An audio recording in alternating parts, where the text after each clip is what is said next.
Welcome back to the Red Zone. We wrap things up as always with North Central College Sports Information Director, Clark Teuscher. Clark, thanks for coming in. Thanks for having me.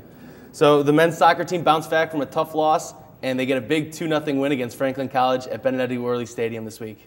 Yeah, that's the nature of the game, and they've got to feel good about that. TJ Simmons with the big go-ahead goal there. He's really been playing lights out here as a senior early in the season. They've certainly wanted the game. Earlier in the weekend, but Right. being able to play a game the very next day, you're able to bounce back. They play those games back to back early on to just kind of test themselves and make sure that they'll have the stamina to get through the conference season. It certainly appears that they're well on their way. Well, the soccer team continued its early season success, and the Red Zone was there to see it. Let's go to the highlight. Head coach Matt Klosterman and his staff putting together a game plan as the Cardinals come in with a 3-1 record, hoping to keep Franklin College winless at Benedetti Worley Stadium. In the 12th minute, Mike Tworak going for it all on the restart. Lucas Hall makes the grab and somehow keeps the ball out of the goal to keep the Cardinals off the scoreboard. Now in the 35th minute, Matt Koth moves the ball up to Johnson, who puts a little air under it to a streaking Baczynski. The ball slips past Hill and TJ Simmons right there to hammer it home. The Cardinals head into halftime with a 1-0 advantage. In the 58th minute, it's the same 1-2-3 combination as Johnson finds Baczynski, who crosses it to Simmons, and they make this one look easy as North Central takes a 2-0 lead and Simmons has his 7th goal of the season. Grizzlies looking to erase the goose egg in the 61st minute on the corner kick, but the ball sails high and John McWard able to wrangle it in with no damage done.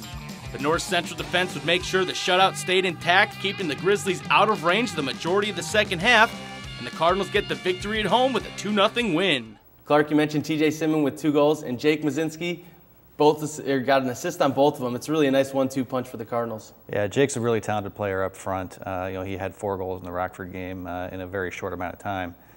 So he's really kind of a quick strike offense. Really got a good mind for setting guys up on the run. So they've been able to put together a pretty nice little 1-2 punch up front for the Cardinals. And moving into the gym, the women's volleyball season's opened up the CCIW schedule with a big win over Illinois Wesleyan. Yeah, that's always been a tough match regardless of what the records might be. It had gone 5 sets each of the last 3 years. Fortunately, they were able to take care of it a little quicker this time. All 4 of the sets were very, very close. Made a lot of clutch plays late in each one of those to come out with the win. And it's nice for that team to have seniors such as Janae Harner, Kayla Murphy, to help out the younger girls. Actually, 2 younger players got CCIW Offensive and Defensive Players of the Week this year for the Cardinals. Yeah, that leadership is very important because talented as this team is, it is very young. Several freshmen in the starting lineup playing. Janae, in particular, being a 4-year senior, has been counted on as almost a member of the coaching staff in terms of being able to bring this team along. And for her to be able to go through her entire career not having lost to Illinois Wesleyan, I'm sure is a big positive for her right now. It's a nice way to end their senior year right there. Absolutely. And another Cardinal is being honored this week as Tim Hurd gets co-runner of the week for the CCIW. Yeah, Tim finished 6th at the Aurora Invitational. A lot of the guys were held out in advance of the Illinois Intercollegiate Championships this coming Friday. Tim, the coaching staff felt they needed to get him an extra race there.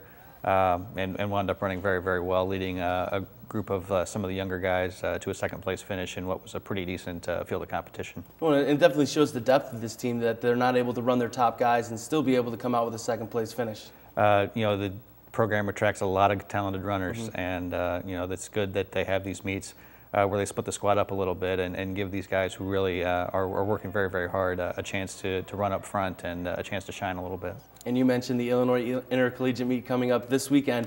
It's one of the bigger meets for the Cardinals where they can really see how they stack up against tougher competition.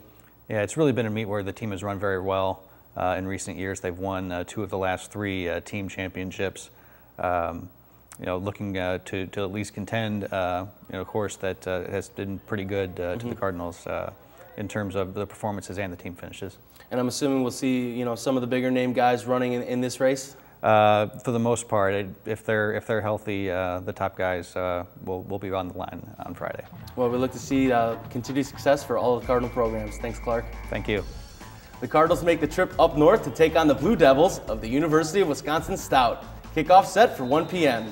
I'm Mark Dahlquist. We'll see you next week on the Red Zone.